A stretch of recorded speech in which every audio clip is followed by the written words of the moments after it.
सरकार का बजट है, मैं बहुत ही दावे के साथ कह सकता हूं कि ये एक सत्ता के नशे में चूर मदमस्त जो सरकार होती है उसी सरकार का बजट है, जिसमें संवेदनशीलता नाम की चीज नहीं है, ना ही हमारे गरीब मजदूर किसानों के लिए इसमें कहीं कोई राहत नहीं है। हम लोग लगातार मांग कर रहे हैं, किसानों की उपेक्षा इस प्रदेश में लगातार हो रही है, उनको धान का बोनस नहीं मिल रहा है। जितने वायदे इस भारतीय जनता पार्टी की सरकार ने लगातार छत्तीसगढ़ में किए, उन वायदों को झुठला रही है। आज इस बजट से छत्तीसगढ़ की आम जनता को बहुत उम्मीदें थी कि शायद ये भारतीय जनता पार्टी की रमन सिंह की सरकार शायद उन वायदों को याद करके कुछ राहत किसानों को और मजदूरों को, गरीब वर्ग को देगी, लेकिन आज के बजट से पूरे छत्तीसगढ़ की जनता अपने आप को बहुत छला हुआ महसूस कर रही है और निश्चित रूप से छत्तीसगढ़ की जनता के साथ विश्वासघात हुआ है। इस बजट में आम लोगों के लिए कहीं कुछ नहीं रखा गया है। इस बजट की मैं बहुत निंदा करता हूं।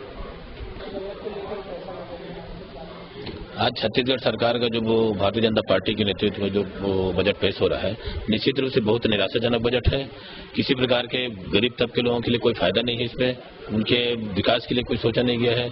जो छोटे कर्मचारी स्तर के जो लोग हैं, चाहे शिक्षा कर्मी हो, चाहे वो स्वास्थ्य कर्मचारी हो, उनके संदर्भ में कोई बात नहीं कही गई है। किसानों को तो पूरी तरीके से फिर चला गया है, जबकि बीच में ये ऐसा एक उम्मीद किया गया था किसानों को जो अपने घोषणा में संकल्प पत्र जो इनमें पारित किया गया था, उस पर ऐसा एक उम्मीद था कि अपने बजट में उसको पेश करेंगे और किसानों को बोनस दिया जाएगा। इसके पहले भी पूर्व के कार्यकाल में भी किसानों के साथ चला गया था।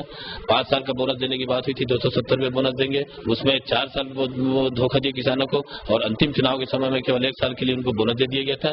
और उसी तरीके से इस जो चुनाव में भी जो किसानों के साथ जो बात की गई थी, संकल्प पत्र पारित किया गया था कि हम 300 रुपया वो अतिरिक्त देंगे, 2100 रुपया धान के ऊपर करेंगे।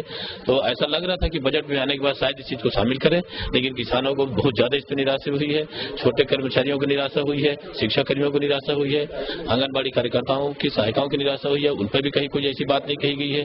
जबकि ऐसा उम्मीद था कि छोटे कर्मचारियों को भी इनसे लाभ होगा।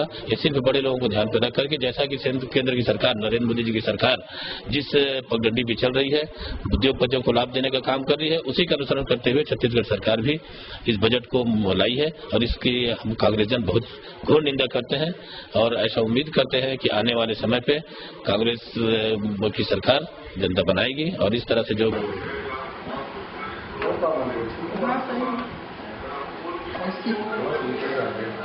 निकल के पेट देना है ना, सभी इलाकों में चिपक गया है, आप लोग भी दे दो मरवाई में। भारतीय जनता पार्टी की जो सरकार है, ये एक गुब्बारा और फुग्गे के समान है, जो बाहर से वादा तो बड़े लुभावने और सुहावने करते हैं, लेकिन उसको फोड़ोगे तो अंदर कुछ नहीं निकलता। उसी प्रकार से इनका अभी का बजट है। वोट के मुंह में जीरा के बराबर हर योजनाओं में इन्होंने पैसे को सम्मिलित किया है, जो कि छत्तीसगढ़ के लिए, छत्तीसगढ़ की जनता के लिए, छत्तीसगढ़ के गरीबों के लिए और किसानों के लिए बिल्कुल कुछ भी नहीं है। ये उनके अधिकारों का हनन है और उनके साथ ये एक प्रकार से अत्याचार है और इनकी वादा खिलाफी है।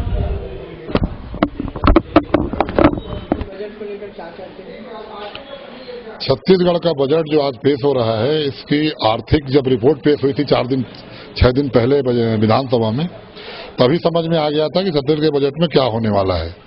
जिस सरकार के ऊपर ऋण की वृद्धि हो गई हो, जो सरकार विश्व बैंक से, केंद्रीय बैंकों से ऋण लेके अपने प्रदेश को चला रही हो, वो अपना बजट क्या बनाएगी।